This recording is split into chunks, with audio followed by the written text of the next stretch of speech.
Oui, ça peut paraître étonnant, mais un énéagramme, dans cette étude psychologique des 9 typologies, les 9 grandes familles de personnalités, on parle de flèches.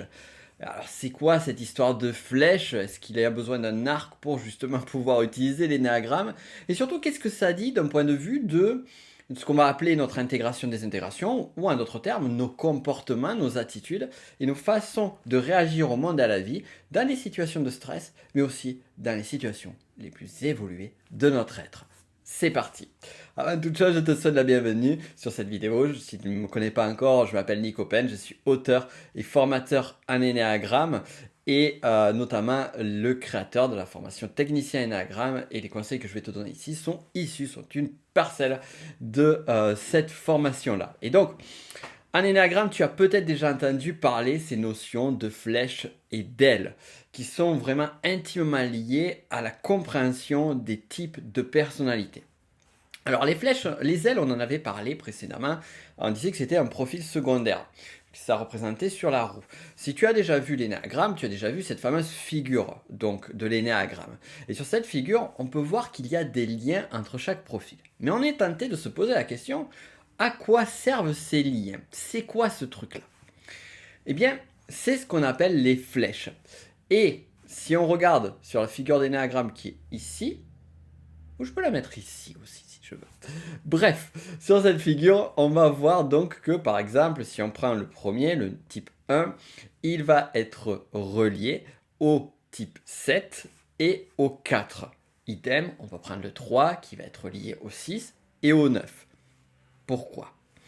Eh bien, en fait, ici on est sur un concept fondamental de l'énéagramme qui dit que lorsque on est en situation de stress, c'est-à-dire que lorsque on va être challengé par rapport aux compulsions émotionnelles de son profil, par rapport à la vision du monde et de la vie du profil, si on prend par exemple le 7, à un moment donné, qui recherche la liberté, qui vit de la souffrance et qui va se retrouver dans une situation de souffrance, eh bien à ce moment-là, il va commencer à se comporter comme un des deux profils qui est sur ces flèches.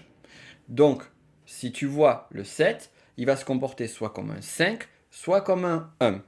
Qu'est-ce que ça veut dire en d'autres termes? Ça veut dire que notre 7, il peut très bien commencer à s'isoler du monde et vraiment être en retrait comme va le faire le 5 et être en mode plutôt avarice, ou alors il va être en mode 1 et du coup devenir assez très rigoureux, très stressé, très pointilleux sur des détails qui n'ont pas d'utilité. Alors c'est intéressant parce que ici il y a un perfectionnisme extrême mais totalement exagéré. Et c'est intéressant justement ici parce que là, ce que je suis en train de te donner, c'est pas forcément des versions glorieuses du 5 ou du 1, par exemple. Et justement, et pour cause, parce que lorsque notre profil va être en situation de stress, eh bien, il va aller chercher les côtés les plus négatifs des profils qui sont sur ces flèches. Alors, on pourrait se dire, est-ce que c'est les deux profils? Est-ce que c'est un des profils? Est-ce qu'il y en a un parmi les deux qui est privilégié? Bien, je vais te dire, ça va dépendre de la période de vie, ça va dépendre du contexte, ça va dépendre de tout un chacun. Certains 7, en situation de stress, auront tendance naturellement plutôt à aller sur du 5. D'autres 7, en situation de stress, vont avoir plutôt tendance à aller sur du 1. Autre exemple, on va prendre le 6 qui est lié à la peur. Eh bien, on peut avoir un 6 qui, lorsqu'il est lié à ce stress lié à la peur, les dangers, les menaces, le manque de confiance, et vraiment que ça va cristalliser ces situations de stress, eh bien, il pourrait aller à un 9, donc dans la passivité, dans le recul, dans le laisser-aller, dans l'oubli de soi. Mais peut-être qu'au fur et à mesure de sa vie, il va avancer et finalement, il va se rendre compte que ce n'est pas un mécanisme qui fonctionne pour lui, ou il s'est rendu compte que dans les situations de stress, il y a d'autres mécanismes qui peuvent être fonctionnants, du moins selon sa situation de stress. Et dès lors, un 6 peut aller sur le 3 et finalement aller dans l'action, action, action pour justement éviter cette peur et dans une forme de fausse représentation de soi afin justement de pouvoir solutionner le problème. D'ailleurs, le mot problème, puisqu'on est sur le 6, on est vraiment sur un mot-clé. Donc là, on voit que sur ces deux exemples, en fonction des situations de vie, eh bien, on va aller plutôt sur un profil ou un autre sur les flèches, ou plutôt selon la tendance de chacun. Donc il n'y a vraiment pas de règle précise. Généralement, on va aller sur un d'entre eux. Et ce qui va te permettre de savoir, toi, c'est en fonction de ton type de personnalité, vers quelle flèche tu as tendance en général à aller. Et si tu as tendance en stress à aller à l'autre flèche, qu'est-ce qui va changer entre les deux? Donc ça, tu vois, c'est le genre d'exercice que je donne dans mes formations. C'est vraiment d'amener toujours de la nuance, amener toujours de l'intelligence, pas amener de la rigidité. Et on vient justement à la rigidité par rapport à ça, sur une façon de représenter les fameuses flèches, qui est de les voir selon un sens. Et si tu peux observer, toujours sur la figure de l'énéagramme, sur certaines figures de l'énéagramme, on peut voir qu'il y a les flèches, typiquement, c'est justement pour ça, c'est pas des simples traits, il y a une direction donnée. Par exemple, le 1 va vers le 4. Et selon des anciennes écoles d'énéagramme, des anciennes visions, et je vais t'expliquer pourquoi c'est ancien, même si on peut le voir encore actuellement sur certaines perceptions ou certaines écoles de pensée de l'énéagramme, eh bien, on va dire qu'on va se désintégrer vers la direction de la flèche. C'est-à-dire qu'un 1 va forcément se désintégrer en 4, il ne se désintégrera jamais en 7. Et au contraire, va évoluer, s'intégrer en 7. On reviendra tout à l'heure sur la notion d'intégration, même si j'en ai déjà parlé. Donc, le 1 va se désintégrer en 4. Et en fait, pourquoi je dis que c'est une version plutôt désuète de cette vision-là? Eh bien, parce que, à la base, on va dire l'énéagramme de personnalité tel qu'on le connaît aujourd'hui, on va dire toutes les différentes branches des typologies de l'énéagramme de personnalité, j'insiste sur énéagramme de personnalité, puisqu'il y a d'autres approches de l'énéagramme. Donc l'énéagramme de personnalité, toutes les branches, toutes les écoles de pensée viennent d'une même source qui est Claudio Naranjo. Claudio Naranjo et en amont Oscar Ichazo. Mais c'est vraiment Claudio Naranjo. Et là, du coup, on a eu des écoles de pensée qui étaient celles de Hudson, dont on a parlé précédemment, de Sandra Maitri, de Beatrice Chestnut, d'Hélène Palmer, et bien d'autres encore. Et celle de Nicolas Penn aussi, ne l'oublions pas. Et donc en fait, mais justement, celle de Nicolas Penn, la mienne, quelle est mon approche? C'est vraiment important que tu comprennes ma philosophie par rapport à l'énéagramme. C'est moi d'aller voir vraiment les différentes écoles de pensée, aller vraiment faire le travail de recherche et voir ce qui fait sens ou ce qui fait pas sens. Et donc j'en reviens à Claudio Naranjo. Et Claudio Naranjo, au départ, lorsqu'il a parlé des flèches, eh bien il avait dit ça va dans un sens. Dans le sens tel qu'on peut le voir sur la figure de l'énéagramme. Or, si tu regardes par exemple sur mon livre, je vais te le montrer là, sur le petit livre de l'énéagramme, que tu peux le voir, la représentation que tu as ici, il n'y a pas les petites flèches qui sont présentes. Et c'est pas pour rien. Et sur chacune des figures, j'ai vraiment fait en sorte qu'on ne voit pas ces fameuses petites flèches, comme tu peux le voir. Pourquoi? Parce qu'en fait, Claudio Naranjo, à un moment donné, a dit, eh bien, ça, c'est ce que c'était l'idée de Général au départ, c'était la pensée, mais en fait, il s'est rendu compte, il a constaté qu'on pouvait se désintégrer sur les deux profils. C'est-à-dire, si je reprends notre type 1, le 1 va se désintégrer aussi bien en 4 que en 7. Le 9 va aussi bien se désintégrer en 3 que en 6. Donc en fait, il n'y a pas vraiment d'ordre. Et certaines écoles de pensée ont gardé l'enseignement de départ sans forcément avoir une réactualisation, ou finalement, peut-être que selon la perception de la réalité, finalement c'est ce qui est. De mon côté, je ne vais pas m'arrêter non plus à... Je t'explique ici vraiment mon approche par rapport à tout ça, parce que c'est important que tu la connaisses. Je ne suis pas arrêté à Claudio Naranjo a dit ça, donc c'est la vérité absolue, c'est l'évangile. Non. J'ai vraiment fait un travail d'étude et d'analyse et d'observation pour voir finalement si c'était cohérent.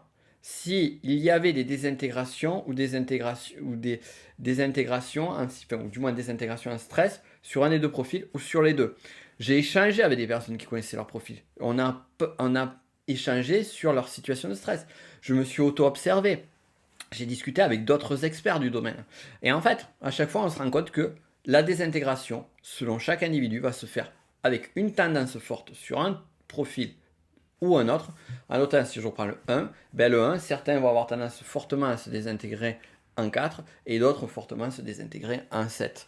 Et ça va vraiment dépendre de chacun, ça va dépendre des moments de vie. Donc ça, c'est ce que je t'ai donné véritablement en amont. Et ça, c'est ce qu'il faut savoir. Et pour la petite histoire, le sens des flèches, d'où il a été défini, grâce à ça, ceci, c'est une calculatrice. Tu fais 1 divisé par 7 et en fait, tu vas retrouver le 0.14, je ne sais pas si c'est inversé ou pas, 0.142857, 14, donc ça tourne en boucle à l'infini, mais sur cette séquence-là. Donc du 1, on va au 4, du 4, on va au 2, du 2, on va au 8, du 8, on va au 5, du 5, on va au 7, et du 7 revient au 1. Et là, on retrouve justement l'essence. Le 4, il est entre le 1 et le 2. Donc là, on va avoir ce 4 qui va aller sur les différentes directions de flèches. Donc le 4 va se désintégrer ou s'intégrer à 1 ou à 2. Le 1 dont on a parlé tout à l'heure, eh bien, les flèches, c'est le 7 et le 4. Le 7 entre le 5 et le 1, tu as compris l'idée. Et après, on a le triangle 3, 6, 9 qui est un cas particulier. Ça, j'en parle plus en formation. J'explique pourquoi, justement, c'est un cas particulier. Donc, qui a une direction qui est le 6 va aller vers le 3 vers le 9 et le 9 vers le 6. Donc, on remonte à l'envers. Et en fait, donc, qu'on soit clair en termes d'intégration, désintégration, ça n'a pas de sens. Cependant, ça va avoir une utilité, mais sur une approche plus spirituelle. Et ça, c'est plus une approche de courant, comme ceux de Sandra Maitri, qu'on peut retrouver. Donc, je parle là plus sur les formations avancées, sur le Master Enneagramme, mais c'est un autre sujet. D'ailleurs, tu as les liens en description des formations, si au cas où je ne l'ai pas dit. Je le dis souvent dans les vidéos, mais si au cas où j'ai oublié. Et j'en finis sur le dernier point, la désintégration.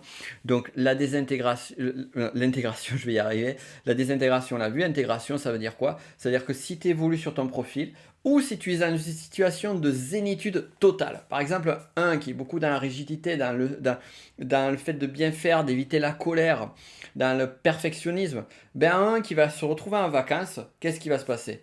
Il va commencer à aller sur les côtés positifs du 7. Et parfois, certains ont l'impression, dans des cadres qui sont des cadres où dénués de stress, qui ressemblent à des 7.